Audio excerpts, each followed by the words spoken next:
Bonjour et bienvenue sur les vitamines du royaume pour cette troisième vidéo sur qui est l'épouse de Christ que nous découvrons au travers du sermon sur la montagne. Amen.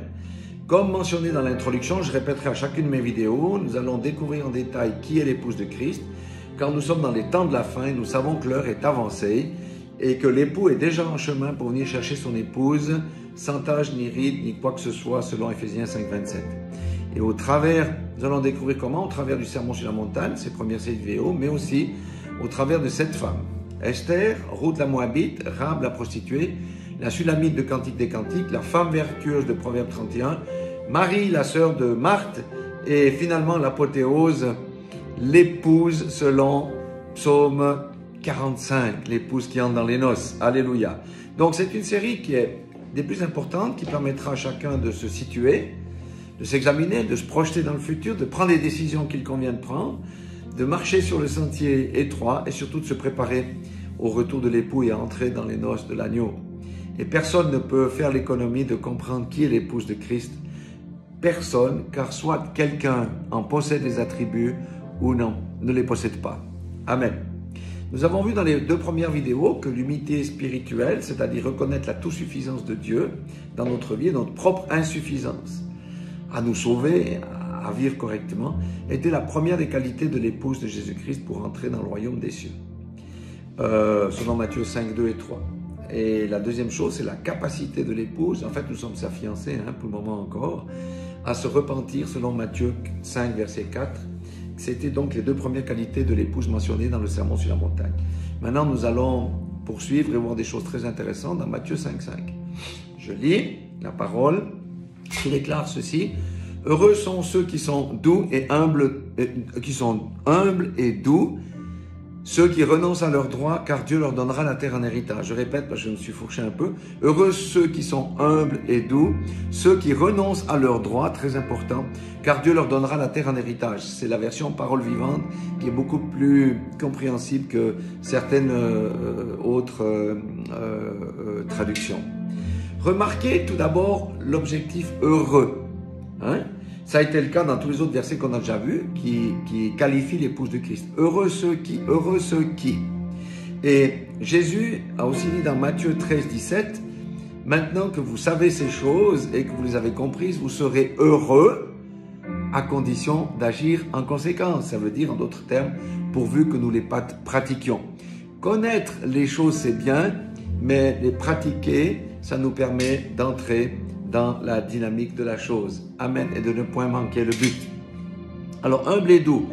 Humble et doux, ça veut dire les débonnaires. C'est un mot qu'on n'utilise plus tellement aujourd'hui, mais ça veut dire ceux qui sont trop bons et qui ne réclament rien.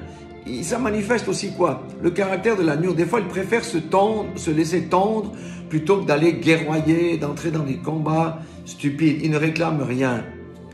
Et qui sont ennemis de la violence. Alléluia. C'est ça les humbles et doux, les débonnaires.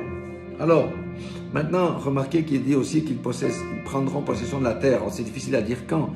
Est-ce que c'est déjà encore aujourd'hui? Ou est-ce que ça sera dans le millénium? Ou est-ce que ça sera la nouvelle terre? Alléluia. Mais en tout cas, il y a une promesse qui est attachée à ceux qui sont débonnaires, qui sont humbles et doux, ceux qui ne disputent pas à propos de tout et de rien. Remarquez que ça me fait aussi penser à Salomon. Salomon était un homme doux, un fils doux, véritablement. Ce n'était ni un guerrier, ni un violent. Et quand il a dû prendre le trône, il a demandé quoi? Il a demandé juste la sagesse pour pouvoir conduire le peuple. Et remarquez la bénédiction que Dieu lui a donnée les richesses de la terre. C'est comme pour les humbles et les doux, ils recevront la terre. Alléluia. Donc c'est glorieux.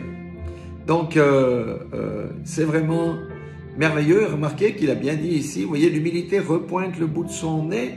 C'est comme si l'humilité fait partie d'une marque de fabrique. Ça doit être vraiment marqué dans notre cœur, non seulement dans notre cœur, mais dans nos actes. Mais c'est une promesse merveilleuse. Donc l'épouse de Christ a comme troisième caractéristique, après l'humilité spirituelle et la capacité à marcher dans la repentance, mais je dirais aussi la sanctification, parce que les deux sont liés. On marche dans la repentance quand on marche dans la sanctification, parce que l'Esprit nous met les choses aussi qui nous empêchent d'entrer dans cette sanctification pratique. Alléluia, ce sont 2 sœurs jumelles. Maintenant, c'est le tour de l'abandon des choses terrestres, l'abandon des choses terrestres futiles et la capacité à la recherche de la volonté de Dieu et à faire sa volonté. C'est l'abandon des choses terrestres futiles qui passent et la recherche de la volonté de Dieu dans notre vie, dans la vie de l'épouse, de tous ceux qui disent « moi je fais partie de l'épouse de Christ ». Vous savez, parfois nous combattons jusqu'à notre dernier souffle pour sauvegarder nos droits ou des choses futiles parce que nous avons raison. Il y a des combats qu'on ne doit pas mener, vaut mieux laisser de côté comme ceux-là qui disent qu'ils renoncent à leurs droits, etc. Mais vous savez, le Seigneur nous dit aussi parfois « laisse faire, la vengeance ne t'appartient pas, elle m'appartient ». Hein? Mais aussi, pourquoi perds-tu ton temps et remplis ton âme d'angoisse, de colère, d'amertume? Laisse tomber car cela n'en vaut pas la peine. Tout comme il peut dire, ne t'en fais pas, je vais combattre pour toi et tu verras ma gloire. Amen. Notre but n'est pas de chercher toujours à avoir raison, etc. Je ne dis pas qu'il ne faut pas combattre, bien sûr qu'il faut combattre. Mais il y a des choses où les combats sont des perdants. Laissons de côté les perdants pour nous concentrer sur quelle est la volonté de Dieu. Et voici, je vais vous donner un autre verset, un complément très précieux et très éclairant. C'est dans le psaume 25:9 où il est dit, Dieu, conduit les humbles dans la justice, il enseigne aux humbles sa voie. Vous voyez, ça vaut la peine d'être doux et humble de cœur. Pourquoi? Parce que le Seigneur lui-même va nous connaître dans la justice, parce que nous risquerions autrement d'aller dans l'injustice. Et il va enseigner la voie que nous devons suivre. Alléluia. C'est une puissante promesse, c'est vraiment merveilleux. Et la Bible dit que nous sommes heureux si nous pratiquons ces choses. Donc, l'épouse de Christ est heureuse.